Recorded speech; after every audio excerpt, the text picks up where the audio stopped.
ಇಂಥ ಕಡಪರಾಕ್ರಮನನ್ನು ಮುಂಭಾಗದೊಳ ನಿಂತು ಮಾತನಾಡುವ ನೀನುದವನಲ್ಲೇ ಬಡ ದೇವ ನಾವು ಯಾರಂದ್ರೆ ಹಟ್ಟದೊಳಗೆ ನಿಂತುಕೊಂಡು ಗಟ್ಟಿಯಾಗಿ ಮಾತನಾಡಿಸುವ ಪುಟ್ಟ ಸಾರಥಿ ಎಂದು ಕರೆಯುತ್ತಾರೆ ದೇವ. ಹೇಳಿಕೊಂಡು ಬರಬೇಕು ತಮ್ಮ ನಾಮಾಂಕಿತವ ಬಳಿರೇ ಎಲ್ಲ ಈ ಸಾರಥಿ ಚೆನ್ನಾಗಿ ಕೇಳಿ ಅವನ ನಾಮಾಂಕಿತ ರೀತಿ ಅದೇನು ದೇವ? ಈ ಚತುರ್ದಶ ಭವನ ಬ್ರಹ್ಮಾಂಡವೆಯನ್ನ ಕೈವಶ ಮಾಡಿಕೊಂಡು ದಶ ದಿಕ್ಕುಗಳಲ್ಲಿ ಎನ್ನಡನ ಚಳಿಕಾಲದ ಮಾಡಲು ವೀರರಿಲ್ಲವೆಂದು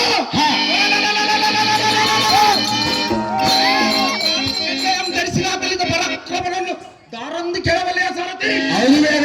ಹಾಗಾದರೆ ಇತ್ತವ ಚಿತ್ತವಿಟ್ಟು ಕೇಳು. ಮಾನವ ಕಂಡಿಗಲೆ ಎಂದು ಮರೆಯುತ್ತಿರುವ ಪುಂಡರಿಗೆ ನಗದರ್ ದಂಡದಿಂದ ಪಟ್ಟನಿಟ್ಟು ಮಾನವಕ್ಕೆ ಕೆಡವಿ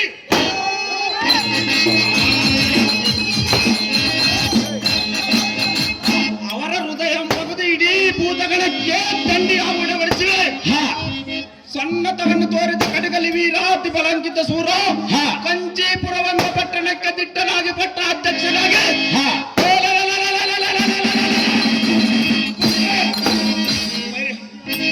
ಪ್ರೇಮದ ಬಲಚಕ್ರವರ್ತಿ ಆದ ಪ್ರೇಮದ ಕುಮಾರ ಗಂಭೀರ ಬಾಣಾಸುರ ಮಹಾರಾಜನಿಂದ ಅಡಿಗಡೆಗೆ ಬಿಡದ ಜೈವೇರಿ ಹೊಡಿಸುವಂತನಾಗಲೇ ಸಾರಥಿ ಹೊಡಿಸು ಜೈವೇರಿ ಅತಿ ಜಾಗೃತಿ ಮಿಶ್ರಣಂತಾಗಲೇವ.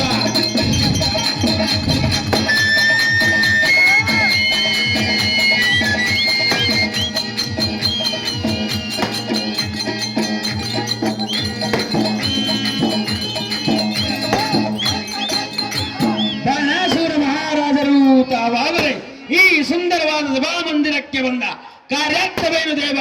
ದಿವ್ಯ ಪ್ರಭಾವ ಬೆಳರಿಯೇ ಸಾರಥಿ ಹೋಗದೆ ಈ ಶೃಂಗಾರ ತರವಾದ ಈ ಸಭಾ ಮಧ್ಯಕ್ಕೆ ಬಂದ ವಿಜಯಂ ಗೈದ ವಿಂಗಿತವೇನೆಂದರೆ ಅದೇನು ದೇವ?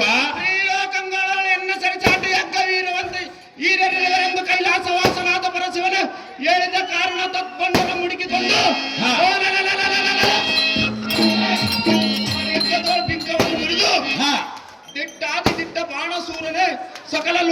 ಅಧಿಪತಿಯಾಗಿ ಬೆರೆಯಬೇಕೆಂಬ ರಾಜ್ಯ ಕಾರ್ಯದ ಸತ್ಯವಾಗಿ ಪ್ರಬಲವಾಗಿ ಖಂಡಿಯ ಸಾರಥಿ ತಿಳಿಕೆ ಒಳ್ಳೇದು ಭೂಪತಿ, ಮುಂದೇನು ಸಂಗತಿ?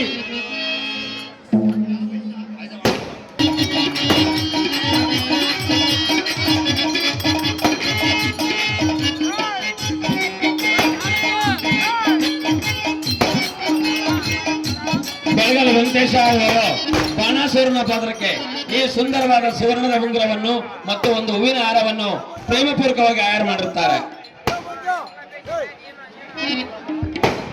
ಬೆಳಗಲ್ ವೆಂಕಟೇಶ ಇವರು ಬಾಣಾಸುರನ ಪಾತ್ರಕ್ಕೆ ಈ ಸುಂದರವಾದ ಸುವರ್ಣದ ಉಂಗುರವನ್ನು ಮತ್ತು ಸುಗಂಧದ ಹಾರವನ್ನು ಆಯರ್ ಮಾಡಿರುತ್ತಾರೆ.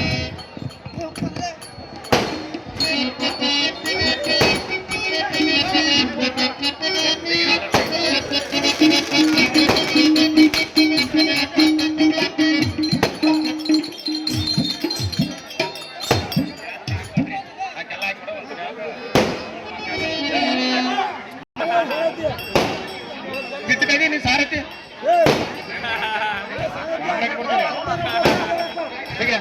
ಎಲ್ಲರ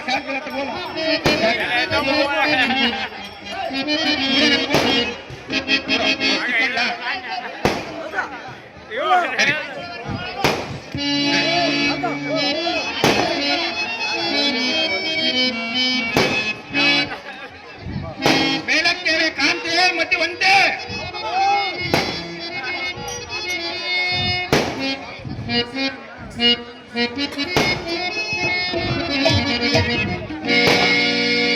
ಅಹೇ ಹುಣ್ಣಿಮೆ ಚಂದ್ರನಂತೆ ಹೊಳೆಯುವ ಚಂದ್ರಮುಖಿಯಾದ ಸತಿ ಮತ್ತು ಪ್ರಾಣನಾಯಕಿ ನಿನ್ನ ಮುಖಾರವೆಂಬ ಈ ಪರಿಯಿಂದ ಕಂದಿ ಕುಂದಿರಲು ಕಾಣವೇನು ಅದೇನು ತೊಳವಳ ತುಂಬಿದಂತೆ ಕಾಣುತ್ತದೆ. ಅಹೇ ಸುಂದರಿ, ನಿನ್ನ ಮನಸ್ಸಿನಲ್ಲಿ ಮನ ಮಾಡಿ ನಿನ್ನ ಮುಖ ಖಿನ್ನತೆಗೆ ಕಾರಣವಾಗಿರುವ ಆ ನಿನ್ನ ಮನದ ದುಗುಡವೇನೆ ಸುಂದರ ವದನೆ, ಅದೇ ನಿರ್ವಹಿಸಲು ನಿನ್ನ ಮನ ಆಲೋಚನೆ.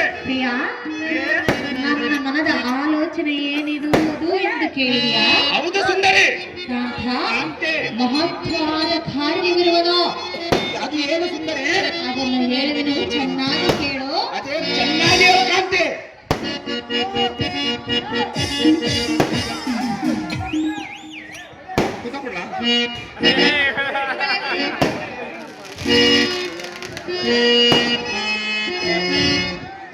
ಇನಿಯ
ಮನೆಯಲ್ಲಿ ಬೆಳೆದು ಮಗಳನ್ನು ಮನೆಯಲ್ಲಿ ಇಟ್ಟುಕೊಂಡರೆ ನೋಡಿದವರು ಜನ ಆಡಿಕೊಳ್ಳುವರು.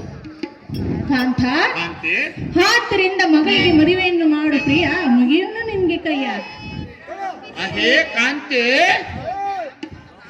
ಮನದೊಳ ಸಂಖ್ಯೆ ಕಂಡು ಚಿಂತೆ ಕ್ರಾಂತಳಾಗಿ ಮಂಕುಮತಿಯಿಂದ ಎನ್ನಂ ಕೇಳಿ ತಿಳಿಯದೆ ಬಿಂತದಿಂದ ನಿನ್ನ ಕಾಂತನ ಮನ ವಾಂಚಿತಂ ತಿಳಿಯದೆ ಚಿಂತೆ ಕಳೆಯುವ ಕಾರಣವೇನು? ಅಹೇ ಕಾಂತಿ, ಕಾಂತ, ನಿನ್ನ ಮನ ಅಭಿಪ್ರಾಯದಂತೆ ನಮ್ಮ ನಂದಿನೇ ಲಗ್ನದ ವಿಚಾರ ಮರೆತು ಕೂಡುವುದಕ್ಕೆ ಬರೀ ನಾನೇನು ಅಜ್ಞಾನಿಯಲ್ಲ.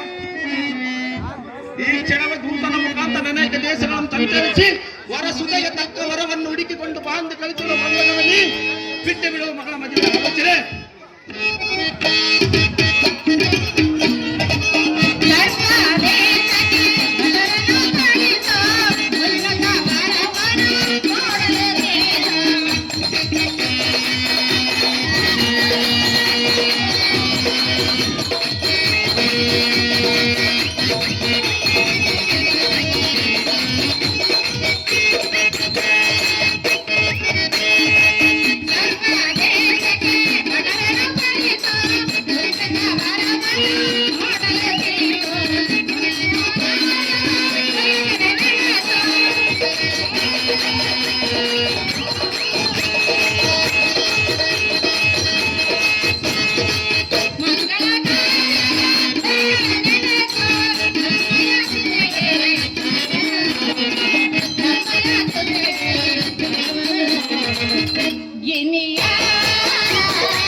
ಕಾಂತ,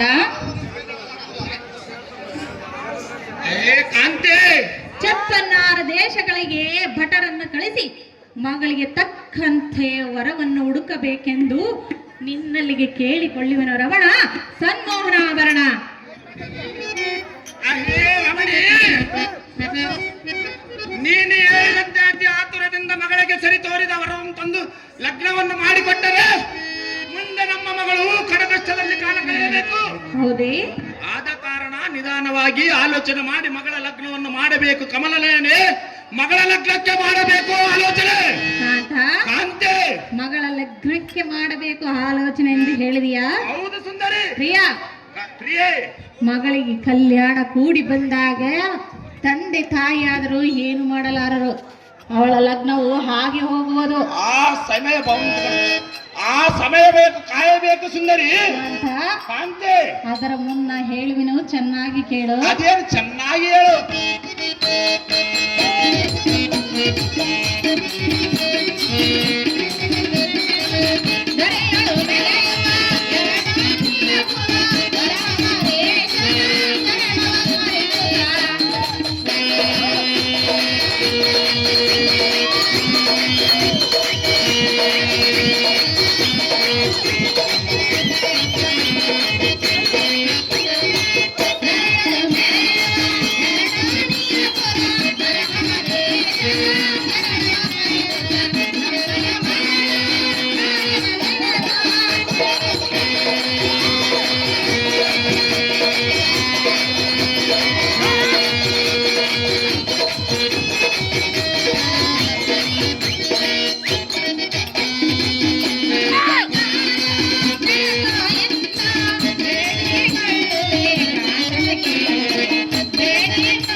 ಪ್ರಿಯಾ, ಲಗ್ನದ ಅಪೇಕ್ಷೆಯಂತೆ ನನ್ನ ಮನದಲ್ಲಿ ಆಸೆ ಇರುವುದು ನಿಜ. ಆದರೆ ಕಾಂತ, ಕಾಂತೆ, ನಿನ್ನ ಮಗಳನ್ನು ಕರೆಯಿಸಿ ನಿನ್ನ ಮಗಳಿಗೆ ತಕ್ಕ ವರವನ್ನು ನೋಡುವುದು ತಂದೆಯಾದ ನಿನ್ನ ಕರ್ತವ್ಯ ಇರುವುದು. ಹೌದು ಸುಂದರಿ. ಆದ್ದರಿಂದ ಕಾಂತ, ಕಾಂತೆ, ನಿನ್ನ ಮಗಳನ್ನು ಕರೆಯಿಸು, ನಿನ್ನ ಮಗಳಿಗೆ ತಕ್ಕ ವರವನ್ನು ನೋಡುವುದು. ಕಾಂತ ಗುಣವಂತ. ಹೇ ಕಾಂತೆ, ನಮ್ಮ ಮಗಳ ಪಡಿಲಿಕ್ಕಿತವ ಹೇಗಿದೆಯೋ ಏನೋ, ಇದು ಲಿಖಿತವನ್ನು ಬಲ್ಲವರಾರು. ಹೌದೇ? ನಾವು ಅವಸರ ಪಟ್ಟರೆ ಹೇಗಾಗೀತು? ಬಹಳ ಮುಂದೆ ಆಲೋಚನೆಯಿಂದ ಮಗಳ ಲಗ್ನವನ್ನು ಮಾಡಬೇಕು. ಹೌದೇ? ಹೇ ಅಲ್ಲವೇ? ವಲ್ಲಭ, ಅವಸರದ ನಿರ್ಧಾರ ಚಾತುರ್ಯಕ್ಕೆ ಕಾರಣವೆಂಬಂತೆ ನಾವು ಅವಸರ ಪಡುವುದು ತರವಲ್ಲ. ಹೇ ಸುಂದರಿ, ಸುಂದರ, ನಮ್ಮ ಮಗಳಿಗೆ ತಕ್ಕ ವರವು ಹೇಗಿರಬೇಕೆಂದರೆ ಹೇಗಿರಬೇಕು? ವಿದ್ಯಾಬುದ್ಧಿಯಲ್ಲಿ ವಿಶಾಲದನಾಗಿರಬೇಕು, ಉನ್ನತ ರೂಪಸ್ಥನಾಗಿರಬೇಕು. ಹೌದೇ? ನನ್ನ ಮಗಳಿಗಿಂತಲೂ 4 ವರ್ಷ ಹಿರಿಯನಾಗಿರಬೇಕು. ಹೌದೇ ಕಾಂತ? ಹೇ ಕಾಂತೆ, ರೂಪದಲ್ಲಿ ಸುಂದರನಾಗಿರಬೇಕು, ಸದ್ಗುಣ ಉಳ್ಳವನಾಗಿರಬೇಕು, ಮತ್ತೆ ಬಲಾಢ್ಯನಾಗಿರಬೇಕು. ಅಂತವರನ್ನು ತಂದು ಲಗ್ನವನ್ನು ಮಾಡಿಕೊಟ್ಟರೆ ಮಗಳು ಸುಖಪಟ್ಟಾಳು. ಯೋಚನೆ ಮಾಡಿ ಮುಂದಿನ ನಿರ್ಧಾರ ಮಾಡೋಣ ಸುಂದರಿ. ನೀನೇ ಎನ್ನ ಬಾಳಿನ ಹೃದಯೇಶ್ವರಿ.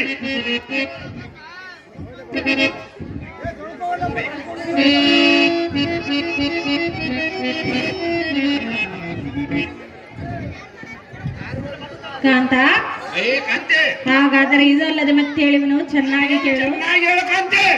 ಕೈ ಹಿಡಿದ ಪತಿದೇವ ಎನ್ನ ಬಾಳಿಗೆ ನೇಮ ದೇವ. ಕೈ ಹಿಡಿದ ಪತಿದೇವ ಎನ್ನ ಬಾಳಿಗೆ ನೇಮ ದೇವ.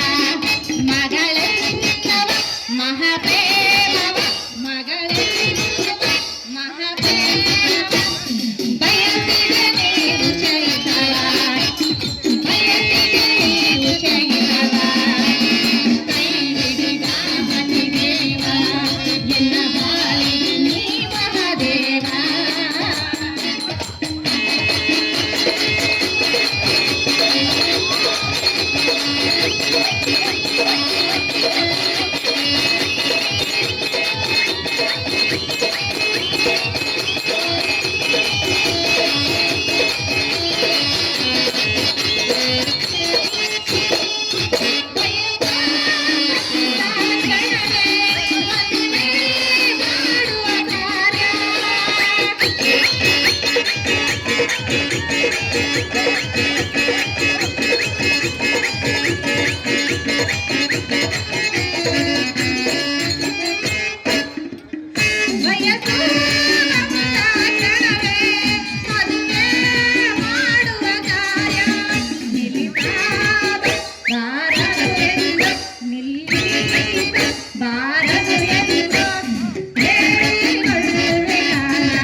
ಕಾಂತ, ಹೇ ಕಾಂತೆ, ಪ್ರಿಯಾ, ಪ್ರಿಯೆ, ಯಾವ ವಯಸ್ಸಿನಲ್ಲಿ ಲಗ್ನ ಆಗಬೇಕು ಆ ವಯಸ್ಸಿನಲ್ಲಿ ಲಗ್ನ ಆದರೆ ಮಕ್ಕಳ ಬಾಳು ಚಂದವಾಗಿರುವುದು. ಹೌದು ಸುಂದರಿ. ಕಾಂತ, ಕಾಂತೆ, ಇದನ್ನು ನಿನ್ನ ಮನಸ್ಸಿನಲ್ಲಿ ಇಟ್ಟುಕೊಂಡು ನಿನ್ನ ಅಭಿಪ್ರಾಯವನ್ನು ತಿಳಿಸು. ಕಾಂತ ಗುಣವಂತ. ಆಹೋ ಸರಿಸಿ ಜಾಕ್ಷಿಯೇ. ಸುಂದರ, ಚಪ್ಪನ್ನಾರ ದೇಶ ರಾಜರೊಳಗೆ ಹೋಗಿ ಅವರ ಚಿತ್ರಪಟಗಳನ್ನು ತರಿಸಿ ಮಗಳಿಗೆ ತೋರಿಸಿ ಆ ಮಗಳ ಮೆಚ್ಚಿದ ಪುರುಷನಿಗೆ ಮಗಳನ್ನು ಕೊಟ್ಟು ಅತಿ ಸಂಭ್ರಮದಿಂದ ಮಗಳ ಲಗ್ನವನ್ನು ಎನ್ನ ಮನೆಯ ಮುಂದೆ ಮಾಡಿಕೊಡುತ್ತೀನಿ ಸತಿ. ನೀನು ನಿನ್ನಂತ ಪುರಕ್ಕೆ ತೆರಳು, ಅತಿ ಜಾಗ್ರತೆ. ನಿನ್ನ ಇಷ್ಟದಂತೆ ಆಗುತ್ತೆ ಕಾಂತ.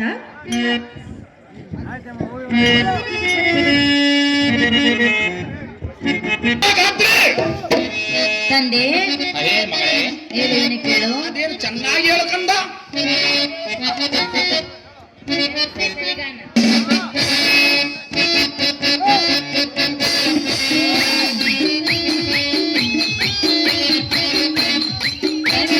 ಪುರದೊಡೆಯ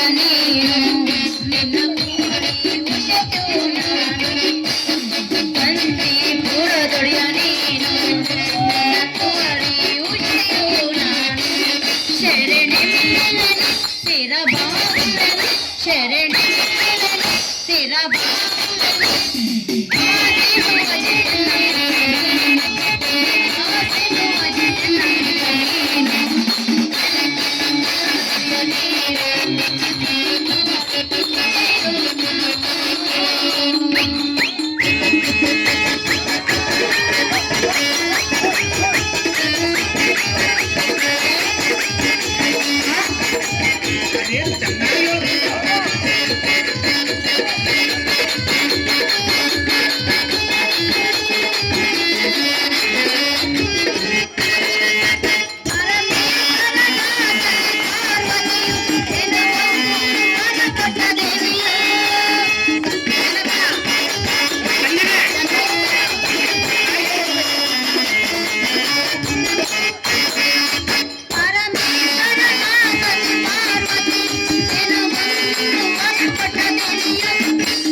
ಜನಕ, ಅಯ್ಯೇ ಕಂದ, ನನ್ನ ತಾಯಿಯಾದ ಗಿರಿಜಾದೇವಿಯು ಒಂದು ವರವನ್ನು ಅದು ಏನಂತ ಕೊಟ್ಟಿರೋ ಮಗಳೇ? ಕುತ್ಕರಮ್ಮ, ಆ ವರವನ್ನು ನೀನು ಇಲ್ಲ ಎನ್ನದಂತೆ. ಕುತ್ಕರವ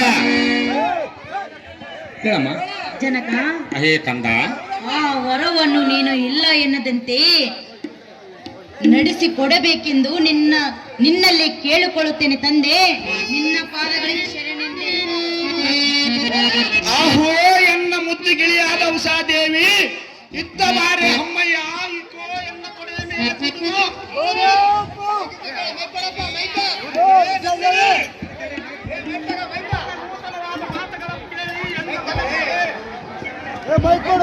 ಇಲ್ಲ.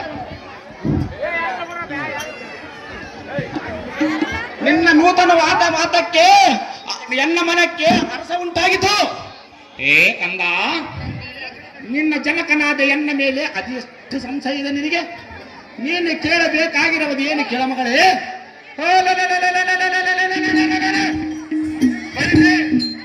ಎನ್ನ ಜೀವನವರೆಗೂ ಹೋರಾಡಿ ತಂದು ಕೊಡುವೆನು ಮಗಳೇ.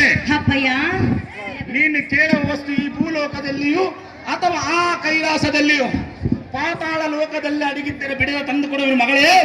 ಬುದ್ಧಿ ಸಂಪನ್ನಳೆ.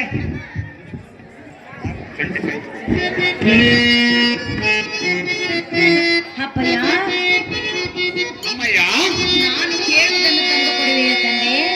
ಆಗುವುದಾದರೂ ತಂದು ಕೊಡುವೆನು ಮಗಳೇ. ಅಪ್ಪಯ್ಯ, ಅಯ್ಯೇ ಕಂದ, ಆಗುವುದು. ಹೌದು ಮಗಳೇ. ಹೌದು ತಂದೆ, ಹೇಳುವಿನ ಕೇಳು. ಅದೇನು ಚೆನ್ನಾಗಿ ಹೇಳಿ ನಂದಿನಿ.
ಅಹೋ ಜನಕ, ಏಕಂದ ಎನ್ನ ಮೇಲೆ ಕೋಪ ತಾಳದೆ, ಎನ್ನನ್ನು ಬಾಯಿಗೆ ಬೈಯದಂತೆ, ಎನ್ನನ್ನು ಮನೆಯಿಂದ ಆಚೆಗೆ ತಳ್ಳದಂತೆ ಎನ್ನ ಮಾತನ್ನು ನಡೆಸಿಕೊಡಬೇಕೆಂದು ನಿನ್ನಲ್ಲಿ ಕೇಳಿಕೊಳ್ಳುತ್ತೇನೆ ತಂದೆ. ಇದನ್ನು ಕೇಳುವುದಕ್ಕೆ ನಾನು ಅಲ್ಲಿಂದ ಓಡೋಡಿ ಬಂದೆ. ಅಹೋ ಎನ್ನ ಮೋಹದ ಮಗಳಾದ ಶಾಲೆಯಲ್ಲಿ ಅಪ್ಪಯ್ಯ, ನಿನ್ನ ಎತ್ತ ತಂದೆಯ ಮುಂದೆ ನಿನ್ನ ಮನದಾಸೆ ಅಂತ ಹೇಳುವುದಕ್ಕೆ ನೀನಿಷ್ಟು ಸಂಶಯ ಪಡುವುದಕ್ಕೆ?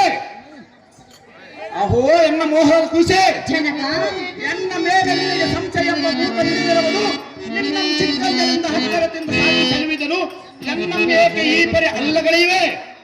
ನಿನ್ನ ಮನದ ಆಸೆ ಅಂತ ಕೇಳು ಮಗಳೇ, ತಡ ಮಾಡದೆ ತಂದು ಕೊಡುವೆನು ಈಗಲೇ. ಅಪ್ಪಯ್ಯ, ಏ ಮಗಳೇ, ನನ್ನ ಮನದಾಸೆ ಹೇಳಬೇಕೆ? ಹೌದು ಮಗಳೇ, ಇವಾಗ ಹೇಳುತ್ತೇನೆ, ಚೆನ್ನಾಗಿ ಕೇಳು. ಅದೇ ಚೆನ್ನಾಗಿ ಹೇಳು ಮಗಳೇ. ನಡೆಸಿಕೊಡುವೆಯಾ? ಹೌದು ಮಗಳೇ, ಮಾತು ಕೊಡು. ಆಗದರೆ ಮೆಡಿಸಿಕೊಡುವನು ಮಗಳೇ. ಹೌದು ಮಗಳೇ, ಮಾತು ಕೊಡು. ಅದು ಎಂದಿಗೂ ಸಾಧ್ಯವಿಲ್ಲ ಮಗಳೇ. ಅಪ್ಪಯ್ಯ, ಏ ಕಂದ, ಶ್ರೀ ಕೃಷ್ಣನ ಮಗನಿರುವನು, ಅತಿಸುಂದರನು.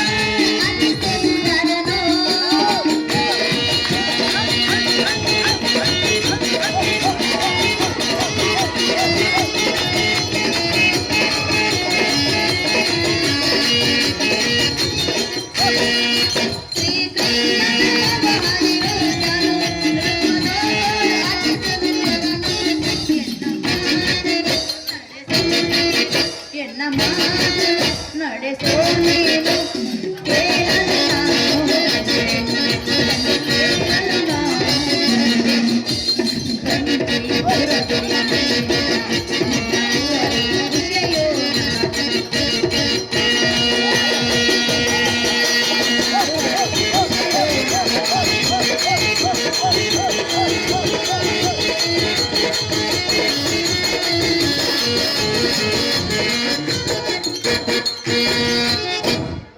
ಅಪ್ಪಯ್ಯ, ಅದೇನೆಂದರೆ ಶ್ರೀಕೃಷ್ಣನ ಮಗನಾದ ಅನಿರುದ್ಧನೇ ಎನ್ನ ಕೈ ಹಿಡಿಯುವ ಪತಿ ಎಂದು ತಿಳಿದುಕೊಂಡಿರುವೆನು. ಅದು ಎಂದಿಗೆ ಸಾಧ್ಯವಿಲ್ಲ ಮಗಳೇ. ಜನಕ, ಏ ಕಂದ, ಈ ಮಾತೇ ನನಗೆ ವೇದವಾಕ್ಯ. ಅದು ಎಷ್ಟು ಮಾತ್ರಕ್ಕೆ ಸಾಧ್ಯವಿಲ್ಲ ಮಗಳೇ. ಅಪ್ಪಯ್ಯ, ಅಹೇ ಕಂದ, ಅವನ ನನ್ನ ಪತಿ ಎಂದು ತಿಳಿದುಕೊಂಡಿರುವೆನು. ನನ್ನ ತಾಯಿಯಾದ ಗಿರಿಜಾದೇವಿಯು ಅವನೇ ನಿನಗೆ ಪತಿಯಾಗುವನೆಂದು ಹೇಳಿ ಅದೃಶ್ಯಳಾದಳು. ಆ ದಿನ ರಾತ್ರಿ ನನ್ನ ಸ್ವಪ್ನದಲ್ಲಿ ಕಂಡ ಶ್ರೀಮನ್ ನಾರಾಯಣನ ಪುತ್ರನಾದೇ ಅನಿರುದ್ಧನು. ತಂದೆ, ಅಹೇ ಅಮ್ಮಯ್ಯ, ಇದನ್ನು ತಿಳಿದುಕೊಂಡು ಅನಿರುದ್ಧನಿಗೆ ಕೊಟ್ಟು ಹೇಗಾದರೂ ಮಾಡಿ ವಿಜೃಂಭಣೆಯಿಂದ ಲಗ್ನವನ್ನು ಮಾಡಿಕೊಡು ಜನಕ. ಜಗದ ವಿಖ್ಯಾತಿ ಕಾಂತಿ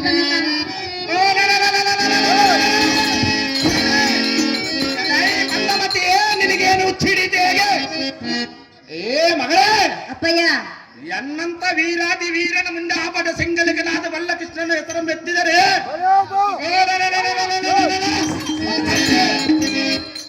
ಹೃದಯದಲ್ಲಿದ್ದ ಕೋಪವು ದಗ್ಗನ ಉರಿಯದ್ದು ಪ್ರಜ್ವಲಿಸುವುದು. ಆ ಗೋಪಾಲನ ಹೆಸರನ್ನು ಹೇಳಿ ಎನ್ನ ಕೋಪವನ್ನು ಕೆಣಕಬೇಡ. ಸುಮ್ಮನೆ ಇಲ್ಲ ಸಲ್ಲಗಳ ಮಾತುಗಳನ್ನು ಆಡಬೇಡ ಮಗಳೇ. ಮಾಡದಿರಿ ಎನ್ನೋಳು ಆ ಶ್ರೀಕೃಷ್ಣನ ಹಳೆ ಜನಕ. ಏ ಕಂದ, ಮಾಡಬಾರದರೆಗಳೇ. ಹೌದು ಮಗಳೇ, ಮಗಳ ಆಸೆಯನ್ನು ನೆರವೇರಿಸುವುದು ತಂದೆಯಾದ ನಿನ್ನ ಧರ್ಮವಾಗಿರುವುದು. ನಾನು ಬೇಕಾದವನ ಕೊಟ್ಟು ಮರಿಯ ಮಾಡಿಕೊಡುವುದು ಮಗಳೇ. ನಾನು ಮಾಡಿಕೊಳ್ಳುವುದಿಲ್ಲ. ನೀನು ಮಾಡಿಕೊಳ್ಳದಿದ್ದರೆ ನಾನು ಕೇಳುವುದಿಲ್ಲ ಮಗಳೇ. ನಾನು ಕೇಳುವುದಿಲ್ಲ ನಿನ್ನ ಮಾತು. ತಂದೆ, ದಾರಿ ಹೋಗ ತಿರುಕಗಾರರಿಗೆ ಗಂಡು ಪ್ರೀತಿ ಕೊಟ್ಟು ಮದುವೆ ಮಾಡಿಕೊಡುವನು ಮಗಳೇ. ಹೌದೇ? ಹೌದು ಮಗಳೇ. ತಿರುಕನಿಗೆ ಕೊಟ್ಟು ಮದುವೆ ಮಾಡಿಕೊಡುವೆಯಾ? ಹೌದು ಮಗಳೇ. ನಾನು ಮಾಡಿಕೊಳ್ಳುವುದಿಲ್ಲ. ಅನಿರುದ್ಧನೇ ಬೇಕು. ಅವನಿಗೆ ಮಾತ್ರ ಎಂದಿಗೆ ನಿನ್ನನ್ನು ಕೊಡುವುದಿಲ್ಲ. ನಾನು ಬಿಡುವುದಿಲ್ಲ, ಬಿಡು ನಿನ್ನ. ಅಪ್ಪಯ್ಯ, ಅಲ್ಲ, ಹೇಳಿವಿನ ಕೇಳು. ಹಾಗೆ ಹೇಳು ಮಗಳೇ. ಪ್ರೀತಿಯ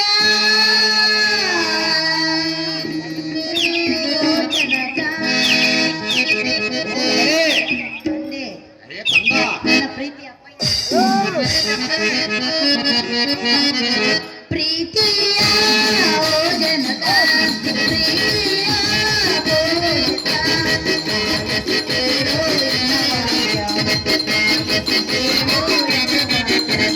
ಪ್ರೀತಿಯ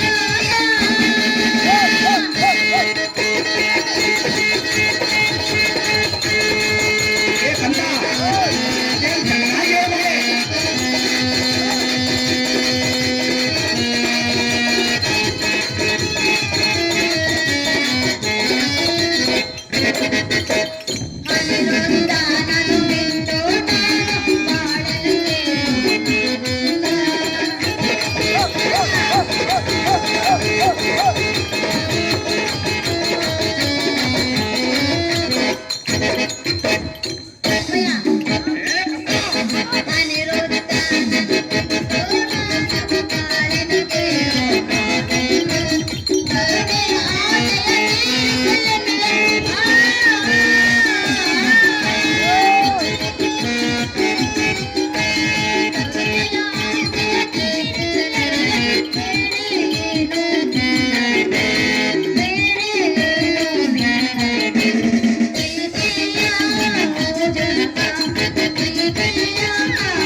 ಏನನ್ನೂ ಕೇಳಿದವಳಲ್ಲ.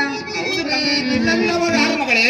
ಇದು ಒಂದೇ ಎನ್ನ ಮನದ ಆಸೆಯಾಗಿರುವುದು ತಂದೆ. ಅದೆಷ್ಟು ಮಾತ್ರಕ್ಕೆ ಮಗಳೇ ಚಾಂದವಲ್ಲ ಮಗಳೇ. ಹೇಗಾದರೂ ಮಾಡಿ ಅನಿರುದ್ಧನಿಗೆ ಧರಿಸಿಕೊಡು ಎಂದು ನಿನ್ನಲ್ಲಿ ಬೇಡಿಕೊಳ್ಳುತ್ತೇನೆ ತಂದೆ. ನಿನ್ನ ಪಾದಗಳಿಗೆ ಶರಣೆಂದೆ.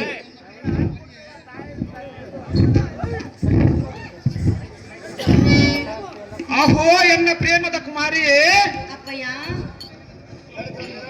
ಶ್ರೀಮನ್ನಾರಾಯಣನಿಂದ ಬಿರುದಾಂಕಿತನಾದ ಶ್ರೀಕೃಷ್ಣನೆಂಬಾತಮನು ತನ್ನ ಸರಿಯೇ ಒಟ್ಟು ಯುದ್ಧವನ್ನು ಮಾಡಲಾರದೆ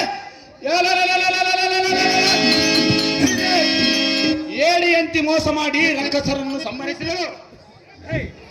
ಅಂಥ ಕೈಲಾಗದವನ ಮನೆತನಕ ನಿನ್ನನ್ನು ಕೊಟ್ಟರೆ ಸೃಷ್ಟಿಪಾಲಕರೆಲ್ಲರೂ ತಟ್ಟನೆ ಎನ್ನಮ್ಮ ಆಸೆ ಮಾಡಾರು. ಇಕೋ ಈ ಸಭೆಯಲ್ಲಿ ಕುಳಿತ ಜನರು ಕೈ ಚಪ್ಪಾಳನ್ನಿಟ್ಟರು, ಗಕ್ಕನೆ ನುಗ್ಗರು. ಏ ಮಗಳೇ, ಅಪ್ಪಯ್ಯ, ಅಂತವನ ಮನೆಗೆ ನಿನ್ನಮ್ಮ ಕೊಟ್ಟ ಕಿಡಿಕಿಡಿಯಾಗಿ ಕುದಿಯೋದಕ್ಕಿಂತ ನಿನ್ನಮ್ಮ ಯಾವುದಾದರೂ ಒಂದು ಕಾರ್ ಮಡಿಸು. ಆ ಬಂಡ ಪುಂಡ ರೀಕಾಕ್ಸನ ಸುದ್ದಿ ಎನ್ನ ಮುಂದೆ ಎತ್ತಬೇಡ ಕಂಡಿಯಾಗಿ ಮಾರಿ ಬಾಳ ಮೋಸಗಾರನು ಆ ಶ್ರೀಯರಿ. ಅಪ್ಪಯ್ಯ, ಹೇ ಕಂದ, ಆತನು ಬಂದು ನಿನಗೆ ಹೇಳಿದ್ದೇನೆ. ಜನಕ, ಹೇ ಕಂದ, ಎನ್ನಯ ಮಾವನು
ಸೊಕ್ಕಿನಿಂದ ಮೆರೆಯುವ ದೈತ್ಯರನ್ನು ಸಂಹಾರ ಮಾಡುವುದಕ್ಕಾಗಿಯೇ ಶ್ರೀಕೃಷ್ಣ ಪರಮಾತ್ಮನು ಜಗದೋದ್ಧಾರ ಮಾಡುವುದರಲ್ಲಿ ಯಾವ ಸಂದೇಶವಿಲ್ಲ. ಅಪ್ಪಯ್ಯ, ಹೇ ಕಂದ, ಇದೆಲ್ಲವನ್ನು ತಿಳಿದುಕೊಂಡು ಹಾ, ಶ್ರೀಮನ್ನಾರಾಯಣನ ಪುತ್ರನಾದ ಅನಿರುದ್ಧನಿಗೆ ಎನ್ನನ್ನು ಕೊಟ್ಟು ಲಗ್ನವನ್ನು ಮಾಡಿಕೊಡು ಪಿತನೇ. ಇದನ್ನು ಕೇಳುವುದು ಅತಿ ಬೇಗನೆ. ಅಹೋ ಎನ್ನ ಚಿನ್ನದ ಗೊಂಬೆ ಎಂತಿರುವ ಮೋಹದ ಮಗಳೇ, ಅಪ್ಪಯ್ಯ, ನಿನ್ನ ಮೈಯಲ್ಲಿನ ಬಿಸಿ ರಕ್ತದ ಚಲನೆಯಿಂದ ನಿನ್ನ ಬುದ್ಧಿಗೆ ಏನು ಮಂಕ ಪೈಕಿ ಕವಿದಿರಬಹುದು. ಇದೆಲ್ಲ ನಿನಗೆ ತಿಳಿಯುವುದಿಲ್ಲ. ಸುಮ್ಮನೆ ನಿನ್ನ ಅಂತಃಪುರದಲ್ಲಿ ಸಖಿಯರೊಡಗೂಡಿ ಆನಂದದಿಂದ ಕಾಲ ಒಂಕಳಿ ಕಂಡಿಯ ವಿಷಯ ಮರೆತು ಆಸೆ. ಅಪ್ಪಯ್ಯ, ಏ ಮಗಳೇ, ಎಷ್ಟು ಸುಲಭವಾಗಿ ಹೇಳಿದೆಯಲ್ಲ ಮರ್ತಿ ಬಿಡಿ ಎಂದು. ಹೌದು ಮಗಳೇ. ಹಾಗಾದ್ರೆ ನೀನು ನಮ್ಮಮ್ಮನನ್ನು ಮರಿವೆಯಾ? ಬಿಟ್ಟಿದ್ದೆ ಮಗಳೇ. ಅಪ್ಪಯ್ಯ, ಏ ಕಂದ, ಸಾಧ್ಯವಿಲ್ಲ ಅಲ್ಲವೇ? ಅದು ಎಷ್ಟು ಮಾತ್ರ ಸಾಧ್ಯ. ನಾನು ಹಾಗೆ ಅನಿರುದ್ಧನನ್ನು ಮರೆಯುವುದಕ್ಕೆ ನನ್ನಿಂದ ಸಾಧ್ಯವಿಲ್ಲ. ನೀನೇನು ಮದುವೆ ಆಗಿರುವ ಅವನನ್ನು ನೀನೇ ಮಾಡಿಕೊಡಿ ಎಂದು ಕೇಳ್ತಿರುವೆನು. ನಾನು ಕೊಡುವುದಿಲ್ಲ, ನಾನು ಬಿಡುವುದಿಲ್ಲ. ನೀನು ಬಿಡುವುದಿದ್ದರೆ ನಾನು ಕೇಳುವುದಿಲ್ಲ. ಮಗಳ ಆಸೆಯನ್ನು ನೆರವೇರಿಸುವುದು ನನ್ನ ತಂದೆ ಆಸೆಯನ್ನು ನೆರವೇರಿಸುವ ಮಗಳವೆಂದು ತರವಲ್ಲ. ತಂದೆ. ಶಂಕರನ ಸತ್ಯ ಪಾರ್ವತಿಯು ನನಗೆ ಒಳಗೆ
ಏನು ಮಾತನಾಡಿದೆ?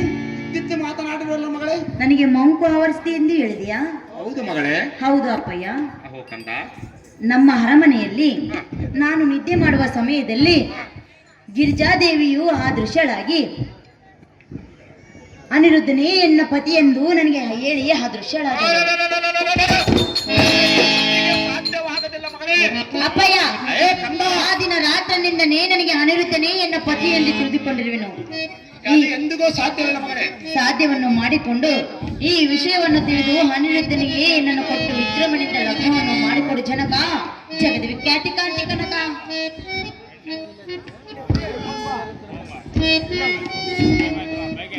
ಅಹೋ ಎಲ್ಲ ಪ್ರೀತಿಯ ಮಾರಿಯೇ,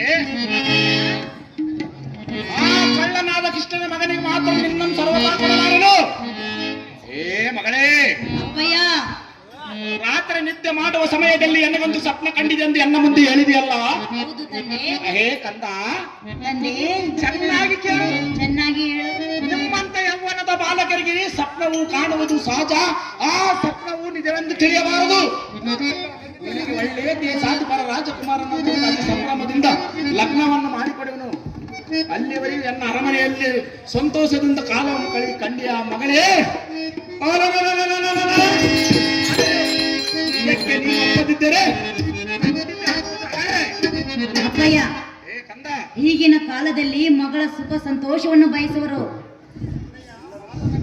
ತಂದೆಯನ್ನ ಮಾತೆಯನ್ನು ಮೀರಿವೆಯ? ನನ್ನ ಮಾತನ್ನೇ ಮೀರುವೆಯಾ? ನನ್ನ ಜನ್ಮ ಕೊಟ್ಟ ತಂದೆಯ ಮಾತೆಯನ್ನು ಮೀರಿವೆಯ? ನೀನಂತ ಮಗಳು. ಮಗಳ ಆಸೆಯನ್ನು ನೆರವೇರಿಸಿದ ಮೇಲೆ ನೀನೆಂತ ತಂದೆ? ತಂದೆಯ ಮನಸ್ಸನ್ನು ಧಿಕ್ಕಾರ ಮಾಡಬೇಡ. ಮಗಳ ಆಸೆಯನ್ನು ನೀನು ಧಿಕ್ಕಾರ ಮಾಡಬೇಡ. ಅದು ಎಂದಿಗೂ ಸಾಧ್ಯವಿಲ್ಲ ಮಗಳೇ. ಅಪ್ಪಯ್ಯ, ಹೇ ಕಂದ, ಆಲಿಸು ಎನ್ನ ವಾಕ್ಯವ, ದೇವ, ಆಲಿಸು ಎನ್ನ ವಾಕ್ಯವ, ದೇವ,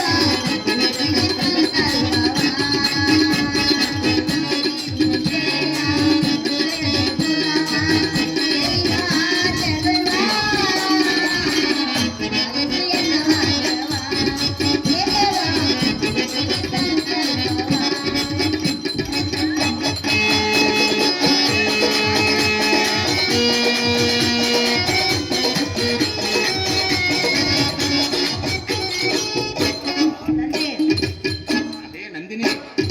ಅಪ್ಪಯ್ಯ, ಓ ಕಂದ, ಆಸೆ ನೆರವೇರಿಸು. ಆಯ್ತು.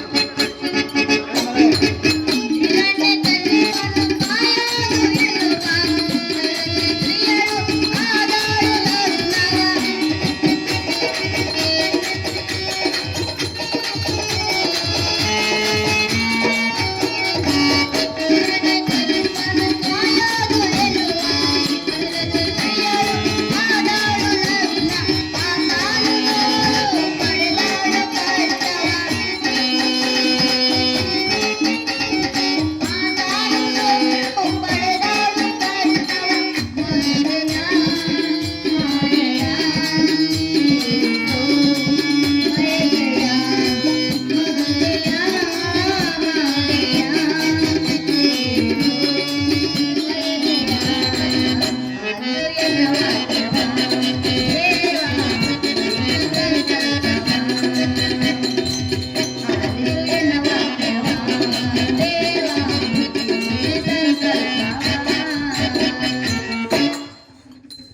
ಗಯಾಸರು ನಡಿ ಮಾಡ್ರಮ್ಮ.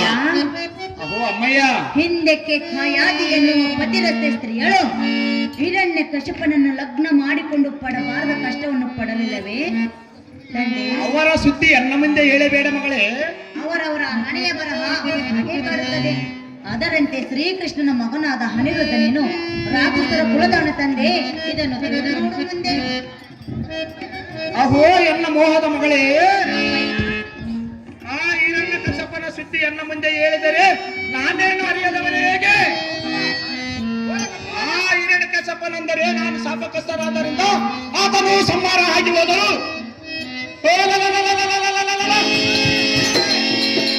ಅನಿರುದ್ಧ ಎಂಬ ಅಧಮನು ಮತ್ತು ಅವರ ತಂದೆಯಾದ ಶ್ರೀಕೃಷ್ಣನು ಬಹಳ ಮೋಸಗಾರರು. ಅವರ ಸುದ್ದಿಯನ್ನು ಎನ್ನ ಮುಂದೆ ಎತ್ತಬೇಡ ಕಂಡಿಯ ಮಗಳೇ. ಮಾಡದಿರೋ ಅಪ್ಪಯ್ಯ, ಏ ಕಂದ ಅನಿರುದ್ಧನ ಸುದ್ದಿಯನ್ನು ಎತ್ತಬಾರದೆ, ಎಂಥ ಮಾಡೋದು ಮಗಳೇ ಇನ್ಯಾರ ಸುದ್ದಿ ಎತ್ತಬೇಕು? ತಮ್ಮನಿಗೆ ಸಿಕ್ಕಿತ್ತು ಏನಪ್ಪಯ್ಯ? ತಂದೆಯ ಮಾತು ವಿಚಾರಿಸಬಾರದು ಮಗಳೇ. ಮಗಳ ಆಸೆಯನ್ನು ಧಿಕ್ಕರಿಸುವುದು ನಿನ್ನ ನಿಯತ್ತಾಗಿರುವುದೇ? ನಾನು ಮೆಚ್ಚಿದವನ ಕೊಟ್ಟು ಲಗ್ನವನ್ನು ಮಾಡಿಕೊಡೋನು. ಮೆಚ್ಚಿದವನಿಗೆ ಅವನ ಮಗಳೇ ನಿನ್ನ ನಾನು ಮೆಚ್ಚಿದಲ್ಲ. ನೀನು ಮೆಚ್ಚದಿದ್ದರೆ ನೀನು ಕೇಳುವುದಿಲ್ಲ ಮಗಳೇ. ನಾನು ಕೇಳಬೇಡ ಬಿಡು, ನಾನು ಹಂಗೆ ಓಡಿ ಹೋಗುವುದು. ಎಂತ ಮಾತನ್ನು ಆಡಿದೆ ಮಗಳೇ. ಅಪ್ಪಯ್ಯ, ನನ್ನ ಮಾತನ್ನು ಹೇಳಿದೆ. ತಂದೆ ನೀನು ಒಪ್ಪಿಕೊಳ್ಳದಿದ್ದ ಮೇಲೆ ನಾನೇಕೆ ಇಲ್ಲಿರಬೇಕು? ನನ್ನ ಮಾತವನ್ನು ಕೇಳುತ್ತಿದ್ದರೆ ಶಿರಚ್ಛೇದನನ್ನು ಮಾಡಿಬಿಡ ಮಗಳೇ. ಮಗಳೇ ಅನಿರುದ್ಧ ನನ್ನೇ ಪಡೆಯುವೆನು.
ಅದು ಎಷ್ಟು ಮಾತ್ರಕ್ಕೆ ಸಾಧ್ಯವಿಲ್ಲ ಮಗಳೇ.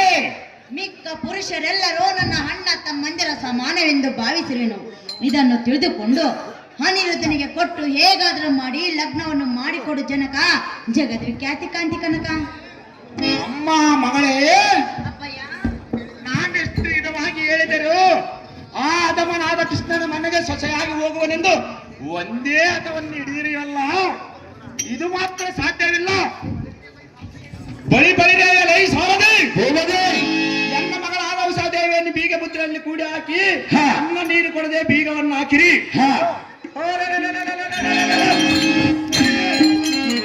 ಕಳ್ಳನಾದ ಕೃಷ್ಣನು ಮತ್ತು ಅವನ ಪುತ್ರನಾದ ಅನಿರುದ್ಧನ ಏನಾದರೂ ಬಂದು ಇವಳಿಗೆ ಅನ್ನ ನೀರು ಕೊಟ್ಟು ಕಾಪಾಡುವರೇನೋ ಸಾರಥಿ. ಇವಳನ್ನು ಒಳಗೆ ದಬ್ಬು ಅತಿ ಜಾಗ್ರತೆ. ಗಯ ಮಹಾರಾಜ, ಗಯ ಮಹಾರಾಜ, ಗಯ ಮಹಾರಾಜ.